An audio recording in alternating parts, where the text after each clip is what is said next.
Welcome, my alumni friends. My name is Jim Wright. I'm the Director of Alumni Services. And as every week, every Friday, we have a Facebook Live broadcast. And again, I'm so grateful for any of you that have chosen to join us today. I wanted to just share a little bit, of why we do these broadcasts. And I really think that it's so important to support you as alumni. And how can we enrich your recovery? Um, there are again a lot of different topics, and boy, if you were able to give us some general ideas or thought process, we're going to ask you. Be prepared for that because we want to know. We really want to know what you want us to talk about. What type of, if I have an alum guest or if I have a staff guest like I have today. So I think that's critical. Our intention, and I love this when I first got sober myself, was that how we were educated. And we get these suggested tips, and they became like free advice to be able to at least think about what would work in my own recovery, our recovery.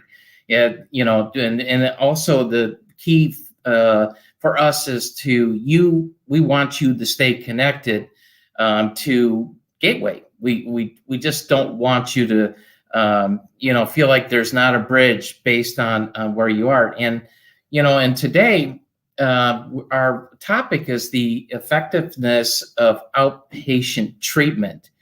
And we couldn't have a better person that knows outpatient. She lives outpatient, and she's our Mercedes is our clinical supervisor at Springfield Outpatient Services.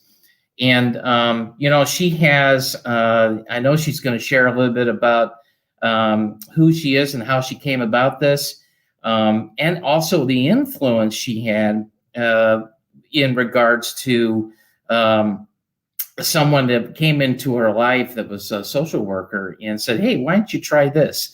So, there's quite a bit of teaching and schooling and other processes in order to become a certified counselor, a clinician. And anyway, with that being said, welcome, Mercedes. Hi, Jim.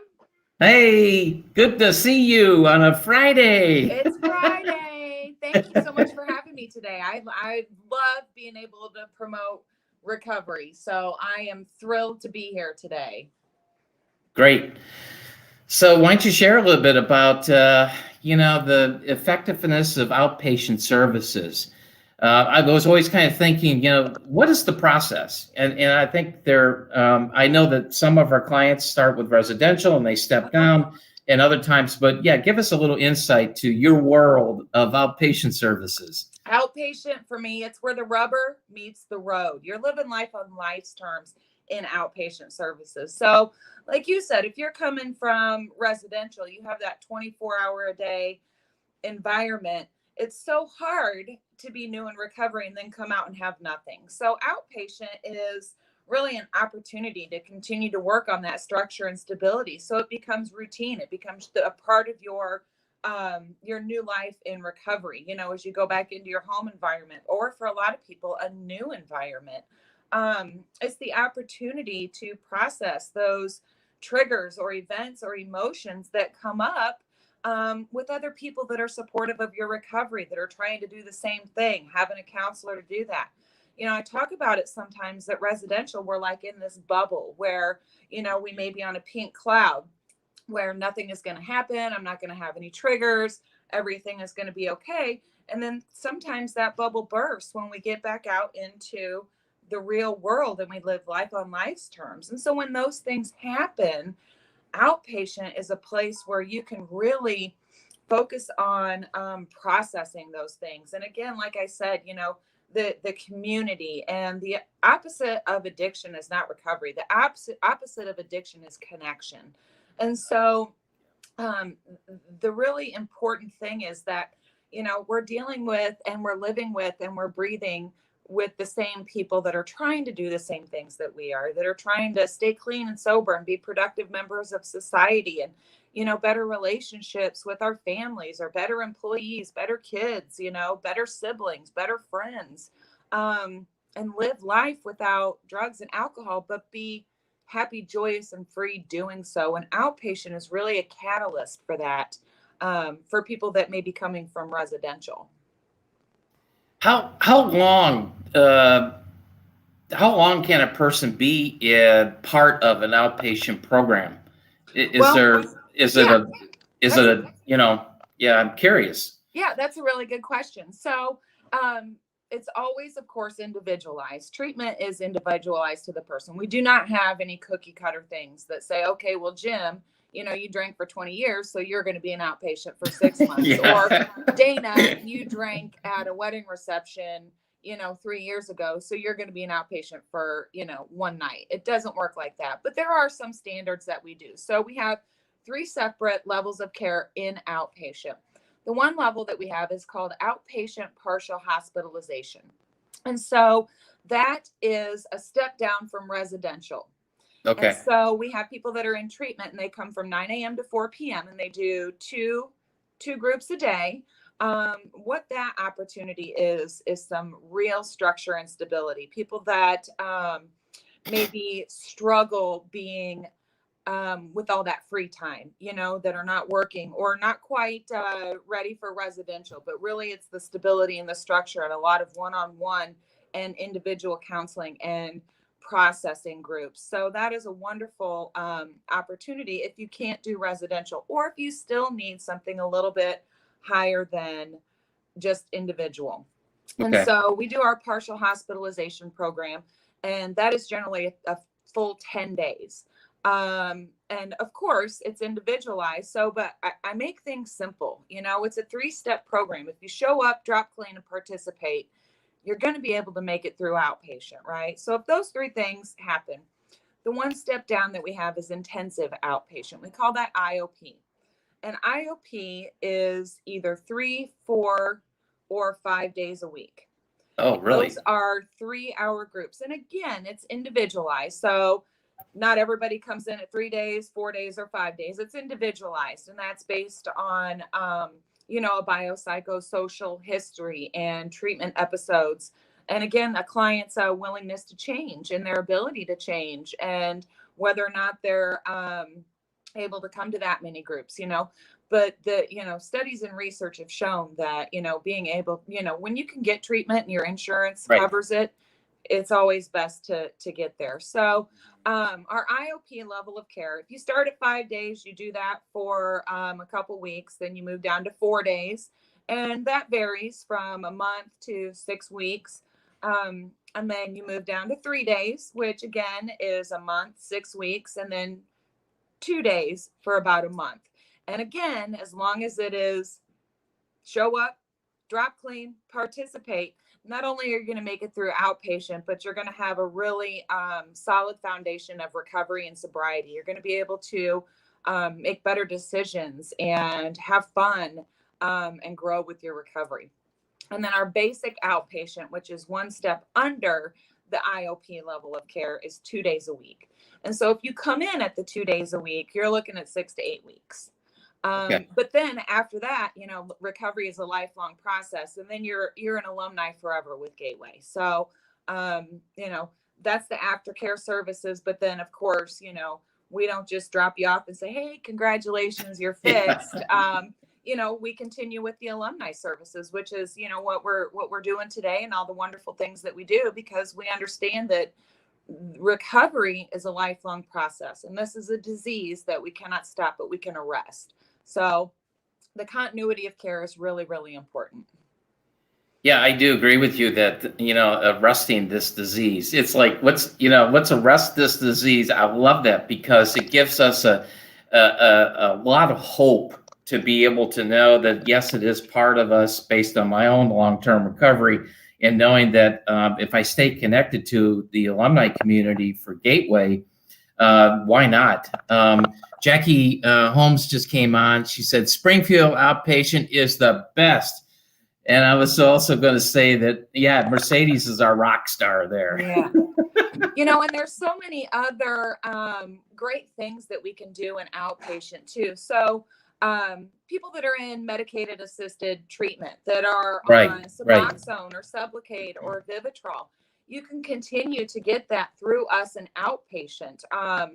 Vivitrol, once you successfully complete, you can come back month after month. And I have seen, as a matter of fact, a lady just came to my office yesterday, and this is like her 18th Vivitrol injection. She has completed, over a year ago, and comes back once a month to get that medicated assisted treatment, to get that Vivitrol to continue on with her sobriety. So again, this is a lifelong process, but we can continue to do that. Same thing with Sublocade. Once you complete successfully, you can come back month after month and get that. We will work with your insurance company. We will get it delivered to our site. We have nursing on site that will administer it. If you're on Suboxone, while you're here in outpatient, you can continue to get Suboxone, and then we'll either transition you to Sublocade, or we'll prepare you to go to another clinic to get your Suboxone. So there's so many wonderful things that we can do in regards to that medicated assisted treatment. Also, if you have legal involvement, DCFS, probation, parole, DUI services, we can continue to communicate with those legal entities, those mandates, and advocate on your behalf if you're showing up, dropping clean, and staying sober. So we can do a lot of that paperwork, or FMLA. If you have disability or FMLA, we can continue to do that in outpatient, because it's about support. You're living life on life's terms, and we are here to support you to do that with your ongoing sobriety. Well, I was thinking, after I've gotten to know you over the last 15 months in the pandemic, the outpatient services, does Springfield offer outpatient services in person and virtual, or what? Yep, we offer both. So there was, of course, we all know that anything that has to do with change is fearful, because we are afraid of the unknown. And so when the pandemic hit last year, it was like, oh my gosh, we're going to virtual. We were all terrified, and nobody wanted to do it, right? We were like, how are we going to do this? But, the only thing that's constant is change. So I think one of the silver linings of the pandemic was our ability that really pushed us to do this virtual platform and put us into the digital world that we had been laxed on. So we have continued to do outpatient services via Zoom. And we have also re-implemented in-person groups. So while I am an advocate of being able to do Zoom, I think in person is the best. So the one thing with the Zoom and the virtual groups is we are able to reach so many more people than we were able to before. So if we have somebody that comes into our treatment program and they discharge to the middle of nowhere where there are absolutely no services, they can at least do virtual with us. So we're continuing that continuity of care and some discharge planning. Anybody that's local, we highly, highly encourage doing in-person groups. So we have a combination of both. So we're able to serve a multitude of populations and areas and whatnot. So, I mean, we really have some flexibility with that. So, we really try, again, it's not cookie cutter. We try to customize, and it's individualized, based on what your needs are. Sean, did you see that from Sean? He says Mercedes is awesome. Yeah, thank you, Shane. I tend to agree, but I'm still working on humility in my own recovery. So progress, not perfection, right? Yeah, humility in our own recovery. That's by the hour, I think, sometimes. Right. Yeah, I love the idea that we're able to, in the way you work with Gateway, how we customize. I hear this consistently through all the locations and all the programs I participate in, or when I'm a guest. And I think that the important part is knowing that you're an alum forever. my question to you now is that how did you get into this crazy business? You know? Right. So, I went to treatment myself because one of the things when I'm drinking and using I make pretty terrible decisions. So I ended up going to treatment myself. And prior to that, I was actually in college for accounting. Can you believe me as an accountant crunching numbers, right? So I didn't even know that. I'm learning a lot today. yeah. So clearly, again, not making the best decisions, but I went to treatment and I had a social worker, a counselor who changed my life. Yeah. And she helped me change my own life. So that's the way I look at it today. I don't change anybody else's life. I'm just a catalyst. You pick up what you want, but she did that for me. And while I was still in residential treatment, she helped me get my financial aid set up for college. And as soon as I got out of treatment, I went right back to school for social work. I knew that I wanted to hopefully have an impact on other people the way that she had an impact on me. And I have never looked back. I went and I got my bachelor's. I got my master's. I'm currently working on my doctorate. So I am just being able to pay it forward, to give back what was so freely given to me. And Jim, I promise you, I never work a day in my life. I absolutely love what I do.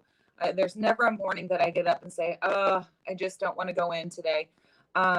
Being able to see the changes in people's lives is amazing to me. And it's not always like huge changes. Sometimes it's just little changes. And knowing that those little things come together and make the big things, just being able to stay sober another day and just knowing how I felt throughout the progress of my recovery and my sobriety, and being able to see that in other people, it's just amazing to me. Yeah, I agree with you. Brittany Yoder, do you know if you can still work with at-risk youth if you have had a DCFS case?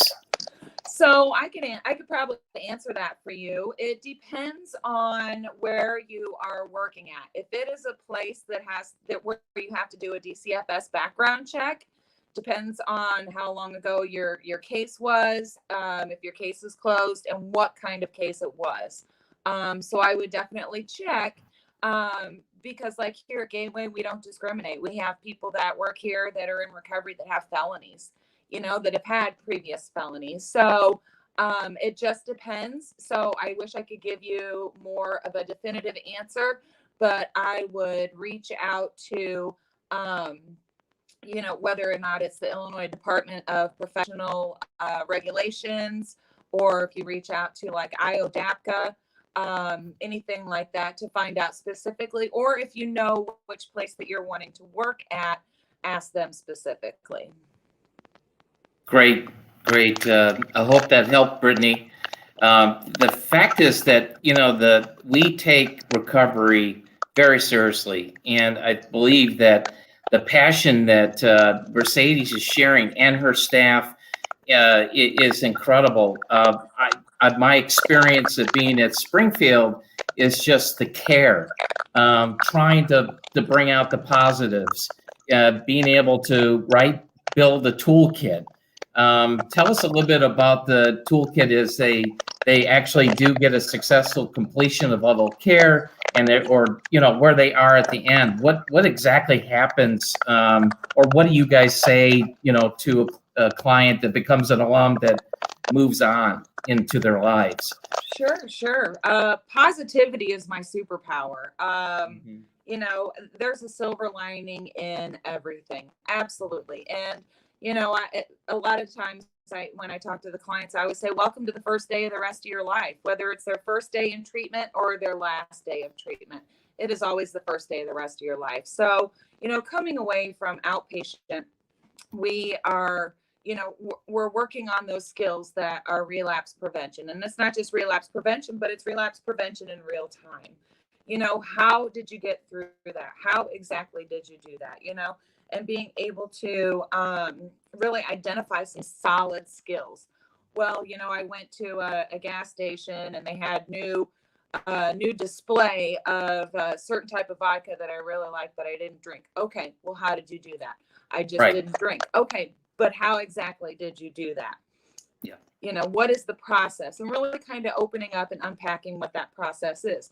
My first thought was, I don't want it. My second thought was, maybe I'll put a piece of gum in my mouth. My third thought was, I'll call my sponsor. My fourth thought was, I'll just get a soda. Or my fifth, there's so many other things that go in that. And I think it's really important that we unpack that, because a lot of people are just not aware of what those processes are that are going on in their head. They're like, I don't know, I just didn't do it. How exactly did you do that? So that is one of the things that that we work on, is making sure that people identify really what their coping skills are, instead of saying, hey Jim, what are you going to do to stay sober? I'm going to use my coping skills. That's not good enough for me. What are those coping skills? How exactly do you use those? We set up a foundation of community. Again, trust and support. Our groups are, we really talk about confidentiality in our groups. What's said in group stays in group. And that translates out, when we're talking with people that have a hard time building trust and rapport with other people. That's a solid foundation that we build here, being able to ask for help. These are all skills that translate as you continue to decrease in days in the outpatient program for you to implement when you are fully done. So being able to encourage people to open up, talk about their feelings, setting boundaries. This is an opportunity too, when you're in our environment and you've got some people that are not healthy for you. You can sit here and practice, and we'll set boundaries. And then if you go home and try it and it doesn't work, come back, we'll try something else. So, outpatient is a good trial and error, instead of just saying, okay, try this. And if it doesn't work, sorry, it's a good trial and error. So, and again, building that foundation is huge. And there's a foundation in residential, but then you continue to layer and build on it in outpatient services, so you can carry it forward for the rest of your life, because we have a lifelong disease. It's just arrested when we don't use, but we have the ability to cope with life on life's terms again. And so when different scenarios come up, I have people that still call me that have, been completed treatment for 6 months, a year, 18 months, and say, hey, I was just thinking about you, or, hey, I'm thinking about drinking, or I used, or whatever it is. When you think about drinking or drugging, I want you to see my face, right? I want to be a horrible buzzkill for you. Like, Mercedes just totally ruined me and my idea of getting drunk or getting high. Think about this face. And never is it judgmental, and never is it disappointment. It is, I always come from, be honest. It is what it is. It's unnatural for an alcoholic or an addict to not drink or use. We are going against the grain of what our brain is telling us. So being able to be an outpatient, you learn that foundation. And again, that support that you get, those real solid coping skills, real solid relationships, and the ability to interact with people in a way that maybe we never have before. Yeah, I agree with that. Building that foundation is critical, I think, for all of us, because of the fact that we can stay connected, and our alumni community, and how you're, like I said before, it's impressive to see how we care and we treat, and we are able to maintain a presence.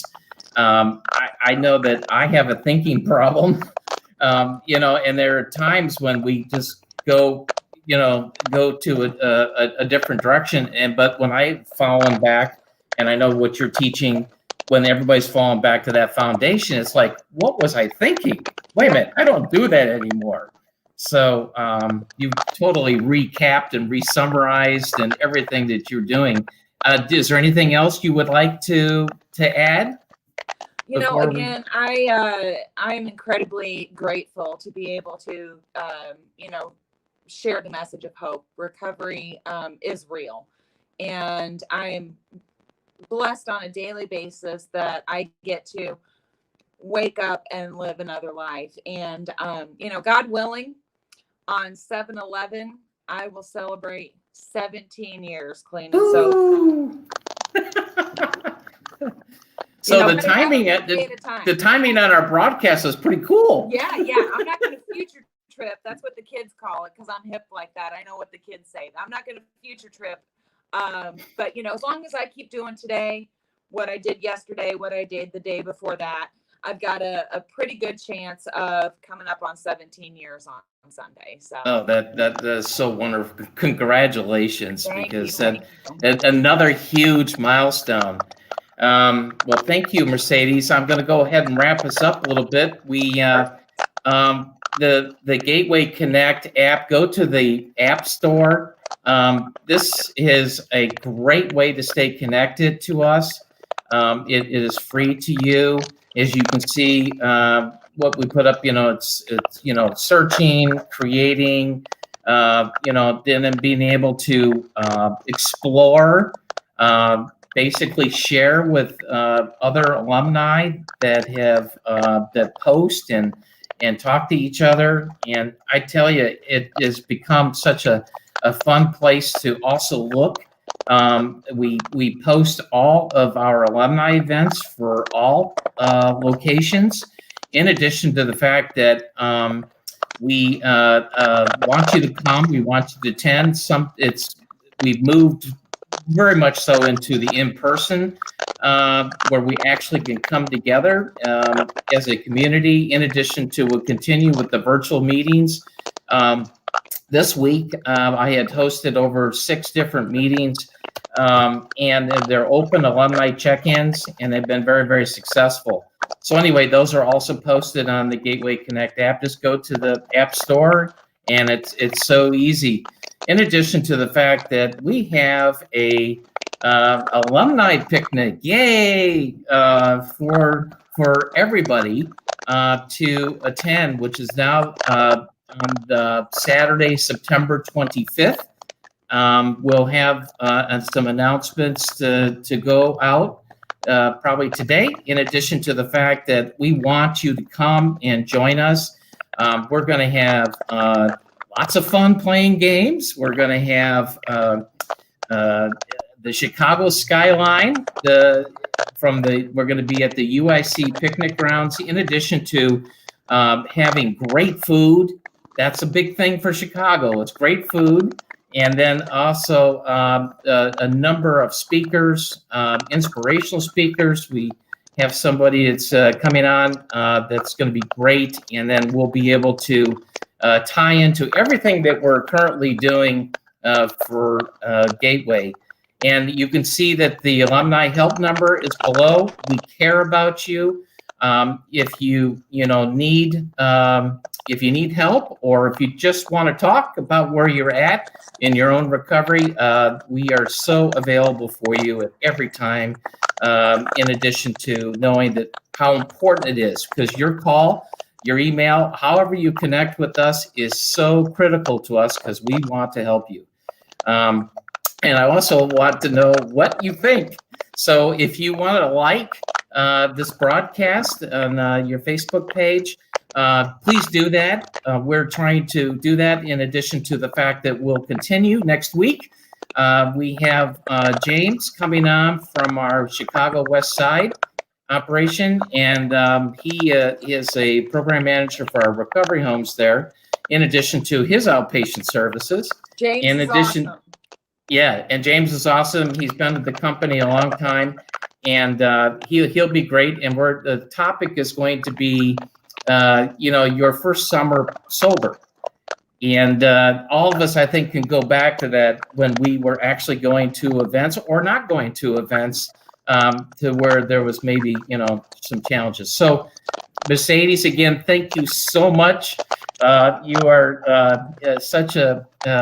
become a good friend and a co-worker, and we thank you for what you do there. And in addition to that, thank you. What's so that? much for having me. Yep. And we're looking forward to getting together soon. And please, everybody, have a healthy and safe weekend. We'll talk to you next week. Bye.